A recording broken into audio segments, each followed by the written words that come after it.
So, Gamera has finally got his own content in forever, and I think it's awesome. However, that is not the discussion. The discussion is the history of the rivalry between Godzilla and Gamera.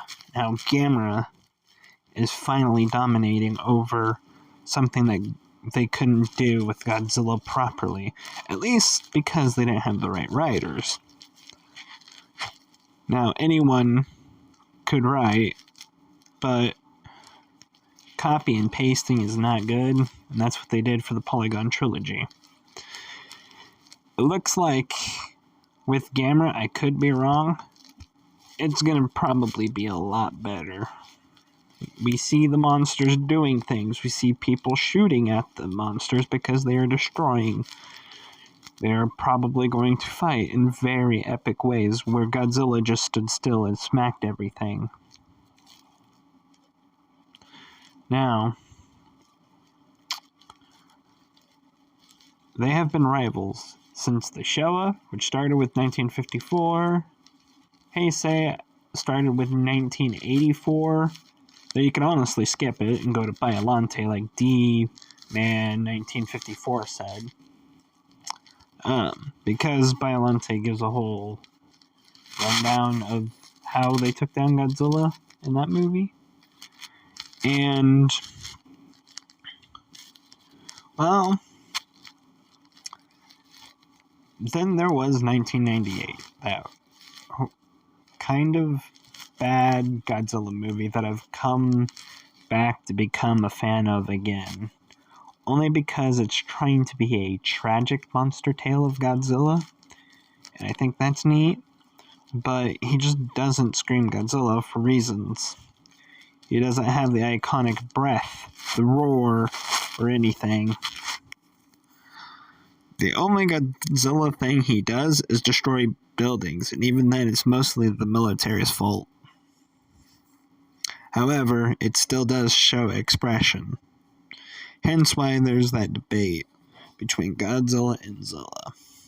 That, and of course Zilla Jr. from the cartoon that aired on Fox, I think, for 3 seasons? I could be wrong, maybe 2, and only canceled the 3rd, with one, but I had 1 episode for it.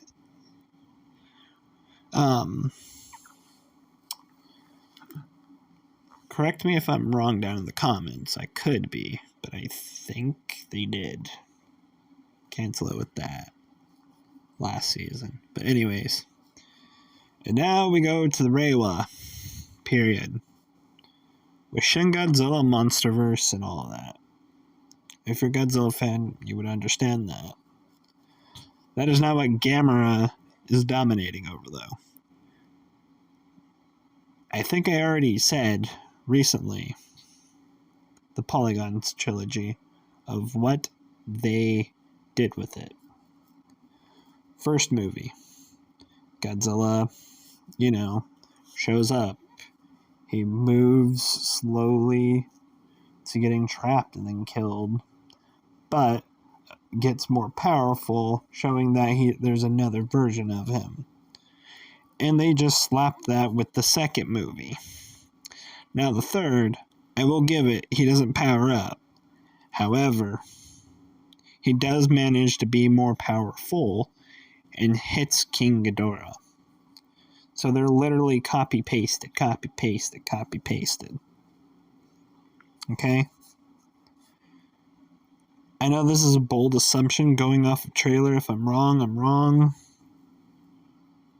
And I apologize. But I think that's what's going to end up happening. Because, as I said before, they do stuff in animation, as I think Omniviewer puts it, is a canvas. You can do almost anything with it. Well, only time will tell, as Omniviewer always said. This has been a hot topic of Epic Ace.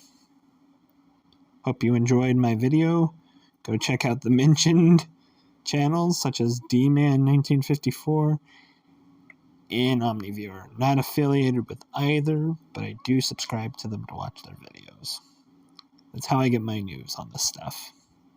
Thank you guys, and thank you viewers who watch this.